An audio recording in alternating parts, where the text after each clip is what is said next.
가을 하나처럼 싸늘한 이때 성탄 분위기가 시작되고 있습니다. 우리나라에서는 흔치 않게 11월부터 축제 분위기가 시작인데 사실 아프리카의 크리스마스는 더합니다. 이곳에서도 이미 이브를 시작하여 이듬해 연초까지 짧은 휴가를 갖고 모든 우리 추석처럼 상점이나 관공서, 학교도 휴일을 맞이하게 됩니다. 그리고 도회지에서 일하는 사람들은 이 선물 꾸러미를 가득 들고 이 고향의 친지로 방문하게 됩니다. 이때 허세를 부리는 것이 아주 구경하는 것이 소소한 재미거리라고 합니다. 여러분들 옛날에 이 전원일기라는 드라마 보면은 뭐 이런 드라마 보면 늘 그런 얘기 나오지 않습니까? 나는 시골의 삶이 싫다고 도망갔던 자기 아들이 나중에 고급 승용차와 예쁜 아내와 그리고 예쁜 자식들을 데리고 커다란 선물 꾸러미를 들고서 이 추석 때 고향을 방문하는 그런 장면이 있지 않습니까? 이런 장면이 아프리카에서는 크리스마스에서 나온다는 겁니다. 이 도회지 사회라는 사람들이 고향에 가서 자기가 얼마나 도시적이고 도시의 삶에 적응하고 있는지를 과시합니다. 이 옷차림부터가 시골 사람이 아니라 말쑥한 정장에 화려한 넥타이 그리고 눈부시게 빛나는 구두는 기본이고 여기에다 허세가 더하면 선글라스나 금도금시계, 반지와 팔찌, 목걸이를 거쳐야 이렇게 도시형 인간이 돼서 고향 사람들과 아주 분명한 대조를 이룬다고 합니다. 그래서 이들은 얼마나 화려한 선물을 이 고향의 친인척에게 크리스마스 때 안겨주느냐, 또 이 성공적인 도시인의 면모를 보여주는 자태라고 합니다. 주로 이 농촌 사람들이 구하기 힘든 가전제품과 위류, 신발 같은 것을 아주 꾸러미로 가지고 간다고 합니다. 이렇게 크리스마스가 다가올 때 한동안은 그 사람들의 삶을 봐야 될 텐데 이 사람들은 그런 구두를 갖기 위해서 또한 그런 자동차를 갖기 위해서 이 치열한 현실에서 얼마나 많이 싸워왔겠습니까? 사실 크리스마스도 그렇습니다. 겉은 귀화하고 평화로울지 모르지만 그 안에 있는 여러 가지 영적 싸움이라든지 굉장히 복잡한 것 그리고 예수 그리스도께서도 결코 쉽게 이 땅에 내려오신 것이 아니고 정말 이 하나님의 은혜가 아니었으면 수많은 그러한 시련 속에서 이 아버지의 십자가 행해지지 못할 위기가 많지 않았습니까? 하지만 모든 것이 가능한 하나님이기에 이러한 예언이 이루어졌다는 것입니다. 오늘 하늘을 한번 보십시오. 얼마나 차갑습니까? 가을 하늘이지만 이제 차가운 겨울 하늘. 그럴 때 우리에게 어떤 위로가 필요하지 않겠습니까? 따뜻한 성탄이 일찍 오는 미리 크리스마스처럼 우리의 마음을 따뜻할 날 그러한 예언의 말씀이 바로 오늘의 말씀이라는 것입니다. 창세기기 이전의 내용은 그 교회에 다니지 않는 신자들도 알 정도로 모두 다 알고 있습니다. 아담과 하와가 하나님께 죄를 지어 선악과를 먹음으로써 이제 고통이 시작되고 하나님께 벌을 받아 영원한 생활을 빼앗기고 그리고 또한 늙기 시작하고 죽음을 맞이하게 된다는 것입니다. 이제 그 쫓아나기 직전에 하나님께서는 오늘의 말씀을 낮췄습니다. 근데 이 말씀은 믿지 않는 사람들은 잘 모를 테고 교회를 많이 다니시는 분들에서도 자세히 듣지 않으면 잘 모를 그런 말입니다. 여기에서 바로 여기 오늘의 말씀은 누가 누구에게 한 말이겠습니까? 바로 뱀에게 하나님이 하신 말씀입니다. 이 뱀에게 말을 하기를 여자의 후손에 대해서 이야기를 하고 있습니다. 이 여자의 후손이란 바로 1차적으로 그냥 여자의 후손이라는 것은 물론 여자의 뱃속에서 난 그러한 사람을 뜻하기도 하는 것이고 교회 사람들 즉 그리스도를 따르는 사람을 여자의 후손이라고 상징을 할 수 있으며 아주 최종적으로는 또한 최종의 이 땅에 오신 크리스마스에 오신 예수 그리스도가 여자의 후손으로 오실 것이라는 것을 예언하고 있습니다. 그리고 이 여자의 후손은 내 머리, 뱀의 머리를 상하게 한다고 이야기하고 있고 또한 이 뱀은 이 여자의 후손이 발꿈치를 상하게 한다고 합니다. 이 발꿈치라는 것은 어떻고 머리는 어떻건 것입니까? 이 발꿈치라는 것은 신체의 끝부분에 있습니다. 그래서 그렇게 지위 면에서 크지 않은 것을 가르칩니다. 이 발꿈치가 끊어지면은 대단히 위기이긴 하겠습니다만, 물리는 것, 발꿈치에 물리는 것 가지고는 사람이 죽지는 않지 않습니까? 이것은 머리를 상하게 하는 것과는 다르게 회복이 가능한 상처라는 겁니다. 그러니까 여기에서 나오는 내 후손이라는 것은 바로 뱀의 후손, 사탄의 후손, 악의 후손이라는 것을 말하는 것입니다. 이들이 우리 교회의 후손, 바로 최종적으로는 예수 그리스도지만 여러분들과 저의 발꿈치를 물게 돼 있다는 것입니다. 교회의 지체들을 물게 돼 있는 것입니다. 여러분들 이 세상을 살면서 얼마나 힘든 일이 많습니까? 여러분들 예수님 믿어도 그 삶이 어디 쉽습니까? 우리는 이렇게 악의 세력들에 의해서 발꿈치가 이미 상해져 있습니다. 그리고 그리스도께서는 그러한 고통을 누구보다 잘 아시기에, 그리고 우리의 죄값을 대신하기 위해서 발꿈치가 아주 심하게 상하셨습니다. 바로 십자가의 죽음을 당하실 것을 각오하시고 이 땅에 오신 겁니다. 왜냐? 바로 당신을 사랑하시기 때문입니다. 그러나 여기서 중요한 것은 그리스도께서 발꿈치만 상했다는 것입니다. 우리도 발꿈치만 상했다는 것입니다. 그 상처가 회복될 수 있고 무덤에서 일어날 수 있다는 것입니다. 우리는 부활할 수 있고 이 고통을 예수 그리스도의 이름으로 물리칠 수 있다는 말입니다. 사탄은 십자가의 형벌을 통해서 그리스도의 몸은 죽일 수 있었습니다. 하지만 그의 영혼을 죽일 수가 없었고, 그의 영혼은 계속해서 살아있으며 3일 후 육체는 다시 부활하게 됩니다. 그러기에 성경에서 마태복음 10장 28절에서는 예수님이 우리에게 어떤 말씀을 해주셨는지 아십니까? 몸은 죽여서 영혼은 능히 죽이지 못한 자들을 두려워하지 말고 오직 몸과 영혼을 능히 지록에 멸하실 수 있는 이를 두려워하라. 우리가 두려워해야 할 것은 몸이 상하는 것이 아닙니다. 이 세상에서 상처받고 또한 무너지는 것이 아닙니다. 하나님께서는 이미 우리가 연약하다는 것을 알고 있기에 끝없이 이 성경을 통해 이야기하고 있습니다. 기도하라. 또한 말씀을 보고 하나님의 그 예언을 보고 메리 크리스마스, 앞으로 다시 오실 예수님의 그 크리스마스처럼 이 차가운 하늘에서도 여러분들이 정말 희망을 잃지 않고 복음을 전하고 사는 삶을 원하는 것입니다. 그 이후에는 어떠한 것이 이루어집니까? 여자의 후손은 내 머리를 상하게 한다고 합니다. 머리는 한 번 맞으면 어떻게 되는 것입니까? 최소 내진탕, 그리고 강력하게 공격을 받으면 영원히 다시 살아날 수가 없는 분입니다. 도마뱀, 잔인한 이야기지만 도마뱀 꼬리는 잘라도 또 다리는 잘라도 회복이 되지만 이 머리가 자르면 어디 회복이 됩니까? 머리가 다시 나고 그럽니까? 그렇진 않다는 겁니다. 이 머리는 완전히 발꿈치와 대조되는 부분으로 치명적인 곳입니다. 또한 이 영적이며 고유의 생명을 가진 영혼을 가르친다고 할 수 있는 것이 이 머리입니다. 우리는 이 사탄의 싸움, 이 세상의 어려움, 그리고 세상의 반목과 미움에 지지 않는다는 뜻입니다. 아무리 사탄이 우리를 괴롭혀도 그 사탄은 우리의 발꿈치만 물 뿐, 우리는 그 발꿈치를 예수 그리스도처럼 충분히 이겨낼 수 있고 결국 이 사탄의 세력의 머리를 짓밟게 되고으로써 승리한다는 것을 오늘의 말씀에서 하나님께서 원시복음을 통해서 벌써 예언하고 있다는 것입니다. 뱀과 여자는 원수 관계는 수세대를 통해서 이어졌습니다. 길거리만 보도 알지 않습니까? 뱀을 보고 여자들이 막 귀여워서 쓰다듬고 이러는 경우는 거의 없지 않습니까?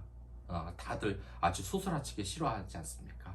물론 일부 예외는 있긴 하지만 아무튼 이렇게 여자와 뱀의 관계는 원수가 되었고 이것은 결국 교회와 뱀, 사탄의 관계는 원수의 관계밖에 될 수 없다는 것을 바로 이야기하는 것입니다. 그러나 우리가 이 세상에 살면서 이 사탄이 얼마나 교활한지 우리가 그러한 어둠 속에서 빨려 들어가고 같이 힘들어하고 그렇게 정말 어려움에 처할 때 그럴 때가 많지 않습니까? 이 세상에서 이 사탄의 발꿈치를 문다는 것, 이것은 예언이 되어 있었고 우리를 괴롭힌다는 것도 예언이 되어 있었는데 왜 이렇게 우리는 살기가 힘들고 하나님의 은혜를 곧 잊어버리게 되는 것입니다. 한번 밖을 보십시오. 얼마나 바람이 차갑습니까? 그러나 이 추운 겨울날에도 따뜻한 빛, 크리스마스는 오지 않습니까? 메리 크리스마스처럼 말입니다. 사탄의 계획은 분명합니다. 우리의 발꿈치밖에, 우리의 육체밖에 상하게 할 수밖에 없는 우리의 영혼을 죽이지 못하는 그 사탄의 세력은 여러분들에게 두려움을 심어주고 있는 것입니다. 이 차가운 겨울날처럼 모든 것이 어렵고 힘들고 살기 어렵고 희망을 빼앗아가는 그러한 삶을 우리에게 주고 있다는 것입니다. 이거는 저와 그 여러분들 모두 겪고 있는 것인데, 제가 지하철을 타고 출근을 하는데 그때 이 인스타그램을 펴보니까 바로 이런 글이 써 있었습니다. 오늘도 해냈다. 근데 이 해냈다는 것이 무슨 긍정적인 의미가 있는 게 아닙니다. 무슨 내용이냐? 자세히 보니까 힘든 출근을 간신히 해냈다. 간신히 싫은 직장 생활을 억지로 당해서 해냈다는 의미인 것입니다. 여러분들도 저도 그렇지 않습니까? 어디 사는 게 쉽습니까? 회사 가면은 복음 얘기하고 또한 그리스도의 은혜로 산다는 거 어디 쉽습니까? 우리는 날마다 이 사탄으로부터 발꿈치를 물리고 있습니다. 하나님께서는 우리에게 일도 축복이고 승리의 삶을 매번 이야기하시는데 우리는 괴롭고 그것을 모른다는 생각이 들기도 합니다. 물론 그 청년이 뭘 몰라서 하루를 절망적이게 맨날 투정에 빠졌다는 이야기는 아닙니다. 저 또한 회사를 다니기에 잘합니다. 월요일만 되면 왜 이렇게 심장이 뛰고 정말 일어나기가 힘든지, 그리고 계약이 안 되는 날은 온몸에 힘이 다 빠지고 모든 게 다 하기 싫고 갑자기 계약이 취소됐다는 말이 나올 때는 얼마나 머리가 아프던지. 뿐만 아니라 예전에 다녔을 때는 위기질서가 강한 회사여서 나에 대해서 선을 넘은 인신공격이나 절대로 하지 않아야 할 말 같은 거, 이런 것을 나한테 퍼부을 때 정말 그 참고 다니는 그 심정이 얼마나 힘든지 여러분들만큼 저도 겁먹기에 그 고통을 너무나 잘 안다는 겁니다. 하지만 우리가 기억해야 될 것은 그러한 시련이 우리에게 치명상이 아니라는 겁니다. 우리의 발꿈치만 상하게 하라는 겁니다. 이 차가운 가을바람이 정말 우리의 마음을 춥고 매섭게 하고 나가기 싫게 하고 소극적으로 만들 수 있습니다. 하지만 이 차가운 바람이 우리에게 치명적입니까? 아무리 돈이 없어도 옷을 두텁게 입고 나가고 또한 좀 있으면 크리스마스의 따뜻한 빛이 오기에 우리는 겨울의 따뜻함을 나누면서 이 겨울을 이겨나갈 수 있지 않겠습니까? 참 그런 게, 여러분들도 저도 이 사탄의 발꿈치가 불어 힘들어서 기도를 하면 우리 기도하지 않습니까? 저 지독한 산사가 나 안 괴롭히게 좀 해달라, 돈 좀 많이 벌게 해달라고. 근데 그러면 하나님이 어떻게 반응하는지 아십니까? 단 하나도 안 들어주십니다. 위에 있는 상사는 계속 날 괴롭히고 있고 나는 일을 계속 못하고 있고, 어쩔 때 보면 이 하나님이라는 게 계속 야속합니다. 근데 이러한 푸념도 계속 또 기도가 될 때가 있습니다. 하나님, 내가 이렇게 힘든데 왜 이렇게 저희 기도를 안 들어주십니까? 마치 이 다윗이 시편에서 악인들에게 괴롭힘을 당한 것을 하나님께 하소연하는 것처럼, 그리고 이렇게 기도를 하고 날마다 기도가 안 될 때 이제 하나님의 말씀에 또 그러한 것이 있었습니다. 이 기도를 하는 것은 한 사람이 아니라 두세 사람이 모인 곳에 나도 너희들 중에 있느니라. 그리고 제 주변의 사람들이 기도를 할 때 하나둘씩 생각이 나는 겁니다. 근데 생각을 해보니까 저보다 안 되는 사람들이 많은 겁니다. 얼마 전 저는 굉장히 소중한 동료가 있었는데 이 동료가 계약이 너무 안 돼서 결국 이곳이 재능 길이 아니라는 생각에 그만뒀다는 그 말을 듣고 너무나 가슴이 아픈 겁니다. 그러고서 곧 기도하기를 그분이 이제 새로운 직장에서는 자신의 삶을 찾으시길, 그리고 앞으로 결혼도 하시고 행복한 가정을 이루시길 하고 기도하는 마음을 주셨다는 것입니다. 하나님이 우리를 괴롭히는 것은 다른 것이 아닙니다. 나 자신, 너를 챙겨라는 것으로 유혹을 시작한다는 것입니다. 창세기 때 뱀이 하와를 어떻게 유혹했는지 아십니까? 네가 하나님이 될 수 있다. 너를 챙겨라. 무슨 하나님을 섬기냐라는 그 말 한마디였습니다. 지금도 마찬가지입니다. 만약에 우리가 무언가를 잘못하고 있다면, 기도를 했는데도 하나님이 들어주시지 않고, 그렇다면 그것은 온전히 기도의 제목이 내가 선악과 먹게 해달라는, 내가 나 혼자만 잘나게 해달라는 그런 이기심이 아닌지를 생각해 보시라는 겁니다. 이 가을 하늘이 싸늘하지만 크리스마스의 진정한 의미는 무엇입니까? 가장 중요한 건 아기 예수의 탄생, 하나님 사랑, 그리고 그 다음이 이웃 사랑입니다. 이 차가운 바람에도 이웃을 생각하는 마음인 것입니다. 그때 이야기하지 않았습니까? 왜 하나님이 우리의 기도를 안 들어주시냐? 그거는 자동차와 같다고 말입니다. 만약에 꼬마 아이가 멋있게 가는 저기 페라리를 보고 아버지에게 사달라고 하면 그거 사주실 아버지가 있겠습니까? 왜냐? 그거 사줘봤자 운전 좀 못할 테고, 운전을 해봐자 대형 사고가 나서 큰일 날 수 있기 때문에 운전적 차 키를 안 넘겨주시는 거 아닙니까? 저 또한 마찬가지입니다. 하나님께 계약 잘 되게 해주세요, 성공하게 해주세요라고 하지만 하나님께서 오히려 그런 건 계약 공보다는 보니까 주변에서 안 되는 사람들, 위로가 필요한 사람들의 얼굴을 떠올리게 하셨습니다. 이것이 바로 우리가 시련을 이길 수 있는 힘이라는 겁니다. 나 혼자 잘 되는 건 아닙니다. 그러한 것은 착각하는 것인데 결코 그리스도의 뜻이 아닙니다. 예수님이 나 혼자 잘 되려면은 이 땅에 왜 내려오셨겠습니까? 이 땅에 그 초라한 마국간에서 구유에 num겨서 양에게, 말에게, 목자에게 이렇게 경배를 받을 것이라면 이 땅에 왜 왔겠습니까? 하나님이 그런 것이 없으셔서 이 땅에 왔습니까? 하나님이 어디 그 하늘나라에선 너무 썰렁하고 가질 것이 없어서 이 땅에 내려왔습니까? 바로 당신을 위해서 내려온 것입니다. 바로 다른 사람이 아닌 당신이 자녀이기 때문이고 하나님의 자녀이기 때문입니다. 그런 하나님의 자녀들이 우리의 주위에 많습니다. 저는 이제 곧 수원으로 이사를 갑니다. 근데 어머니한테 문자가 오신 겁니다. 근데 어머니한테 뭐 거짓말 할 것도 없고 사실대로 다 얘기하지 않습니까? 저는 그냥 툭 던지고 한 말인데 어머니에게는 제가 냉장고를 산다고, 세탁기를 산다고 한 말이 굉장히 크게 느껴졌나 봅니다. 갑자기 자기 신들이 그걸 사준다고 합니다. 근데 정말 솔직히 밟고 싶지 않습니다. 왜냐? 어머니도 힘들고, 그리고 내가 오히려 그런 걸 사주고, 제 아내와 결심한 것도 일을 해서 어머니께 한 다달이 용돈을 드리자라는 그런 내용이었는데 어머니께 부담을 드리기 싫기 때문입니다. 근데 그날 저녁에 제 동생한테 냉장고 고르라고 이렇게 문자가 또 왔습니다. 왜 이렇게 됐겠습니까? 어머니가 동생한테 부탁을 한 겁니다. 그래서 사준다고.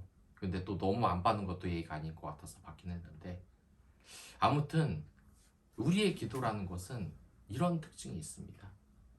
우리 어머니가 내가 끝까지 안 받는다고 하자 그래도 물론 제 동생한테 받는 것도 미안은 하지만 제 동생한테 부탁을 해서 이렇게 어떻게든 도와달라고 하는 것.